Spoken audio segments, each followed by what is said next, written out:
কোন মহামানবকে বাংলাদেশের দায়িত্ব দেওয়ার জন্য বাংলাদেশের মানুষ নির্বাচনে এই বাংলাদেশের মানুষ আন্দোলন সংগ্রাম করে নাই, ত্যাগ স্বীকার করে নাই। আর কোন মহামানব কোন দেশের গণতন্ত্রের সমাধান দেবে তার জন্য বাংলাদেশের জনগণকে অপেক্ষা করতে হবে, এটা বিশ্বাস করার কোনো কারণ নেই। মানুষ বলতে কারা, আমি তো সেটা আবার একটু বুঝতে অসুবিধা হচ্ছে। বাংলাদেশের প্রধান রাজনৈতিক দল হচ্ছে বিএনপি, যারা জনগণকে প্রতিনিধিত্ব করছে।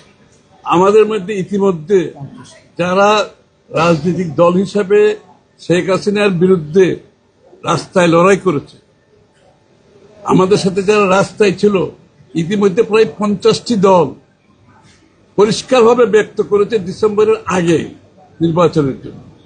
এবং সাথে সাথে সংস্কারের যে কথাগুলো বলা হয়, যে সংস্কারের ব্যাপারে যেখানে ঐক্যমত হবে সেই সংস্কারগুলো ইমিডিয়েটলি করে নির্বাচন কমিশনকে বলা হোক নির্বাচনের দিনক্ষণ ঠিক করে রোডম্যাপ দিয়ে নির্বাচনের দিকে এগিয়ে যাওয়ার জন্য।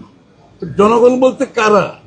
এখন জনগণ বলতে যদি কোনো একটা বিশেষ গোষ্ঠী সুবিধাভোগী যারা গণতন্ত্রের বিরুদ্ধে গিয়ে, জনগণের ভোটাধিকারের বিরুদ্ধে গিয়ে গণতন্ত্রকে সংস্কারের মুখোমুখি করছে, অথবা কোনো বিশেষ সুযোগ সুবিধাভোগীদের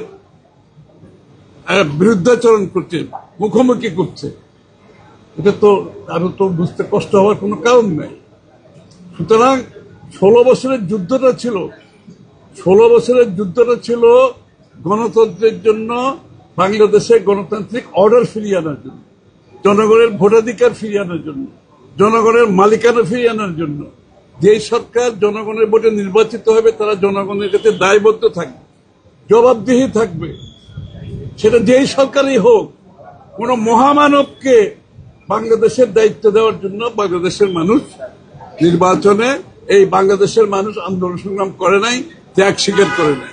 আর কোন মহামানব কোন দেশের গণতন্ত্রের সমাধান দেবে তার জন্য বাংলাদেশের জনগণকে অপেক্ষা করতে হবে, এটা বিশ্বাস করার কোনো কারণ নেই।